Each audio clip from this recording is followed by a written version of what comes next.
Oh, yeah, hello. Sunday morning, cup of tea. Actually, the weather hasn't been bad lately. We often get these kind of tail ends of American hurricanes. You know, there's a sort of huge storm in the States, and then a couple of weeks later we get it as well. Not quite as bad, but it definitely comes here. Yeah, anyway, that's a metaphor, folks, believe it or not. I'm going to talk today about critical race theory. Whatever that is. Yeah, I actually teach A-level sociology, and I don't teach critical race theory, so it always amuses me when people tell me that I'm teaching critical race theory when I'm not.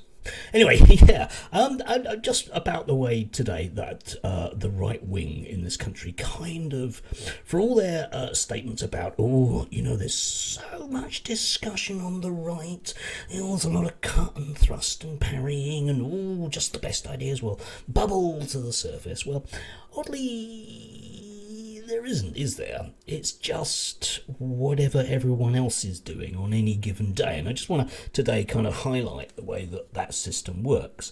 I've got a story here from Fox News, covered it on August the 11th.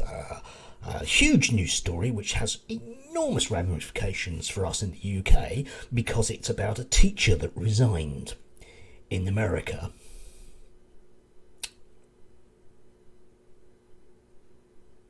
Yeah, okay, fine. Anyway, she was unhappy with critical race theory presumably not being taught in her school in a way that critical race theory isn't taught in US schools, but let's not worry about that now. And, of course, this would be picked up on Fox News. Of course they would. Of course, because it's a huge news story. This one person resigning because of something. And then we had the inevitability of Tucker Carlson the next night laying into the awfulness of the communists taking over 4-year-olds and indoctrinating them into something not America. Yeah. And of course, then what you get is everyone else picks up on the story. And it becomes an enormous, major, huge problem. Stuff has to be done.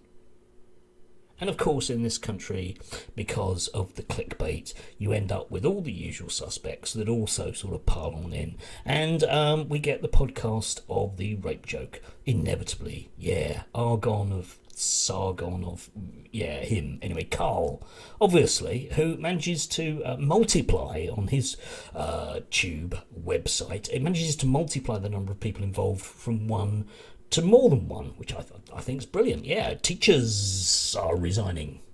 Oh, there's more then, are there? No, we're just going to give you this stuff that we've lifted off the American site. I mean, why are they picking up on it? Well, it's clickbait, isn't it? Yes. Poor old Carl is kind of stuck with the majority of his traffic being 14-year-old Americans. So there's not a lot he can do about it. But this actually becomes pernicious. It becomes pernicious because this stuff kind of crowds in, and eventually what you end up with is other right-wing channels, the more mainstream stuff in the UK, suddenly deciding that all of this talk about how bad something is, the commies in our schools indoctrinating children, has to be, we have to talk about it. And you end up then with this kind of ongoing moaning, which it basically is, about all the dreadful things that people like me are doing in schools. And I'll reiterate it again. I teach A-level sociology, and I don't teach critical race theory. If there was anyone that was going to teach critical race theory in British schools with actual children, that is people below the age of 18, it would be me, and I don't. I often have arguments online with people about that, and they say, oh, well, yeah, but you're just influenced by it. Well, yeah. If you don't want me to teach Marxism in sociology, then I wouldn't be doing my job, because it's on the bleeding curriculum, isn't it, set by this present government. Yeah. But this is the major problem, right? This stuff just crowds out any other voices till that's all you can see and that's all you can hear. Why? Why do they bang on about something that's not real?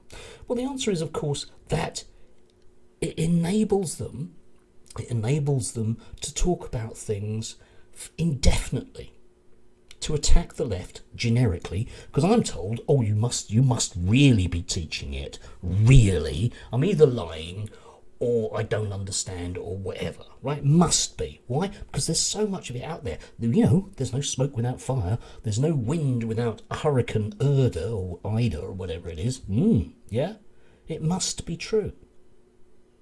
But, like the war on terror, yeah, an indistinct noun, terror, how do we know when we've won? When there's no terror. Maybe. When there's no terrorists. Maybe. When there's, I don't know, what? When there's nobody that believes something should change? Yeah, that's our success criteria. So our success criteria about wokeness in schools is presumably just getting rid of anyone that doesn't agree with whatever right-wing stuff there is around at the moment. Presumably that's it. Presumably that's the success criteria. And you can see the beauty of it is you can't lose. You can't lose, because people like me can be criticised for anything that I do.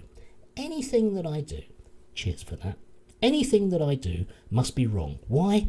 Because I don't conform to their worldview. In sociological terms, the right in this country and in the States are functionalists, right? They just basically see the world as a static place. Ideally, in the 1950s, right, everything should be static, nothing should change. Women should be at home, looking after the children, not worrying about their sex lives, not worrying about what their husbands are doing in the office. The husband comes home, so tired, slippers and a pipe, dinner on the table, perfect, children playing on the white picket fence lawn, and all the rest of it, yeah? This perfect view of society, which didn't exist, obviously, yeah? But let's not actually complicate life. Let's not actually talk about things that are important. Let's just have the noise and the drowning out and the clickbait for 14-year-old fascists in the state. Anyway, that was a bit of a downer, wasn't it? Never mind. Have a really good Sunday. Enjoy.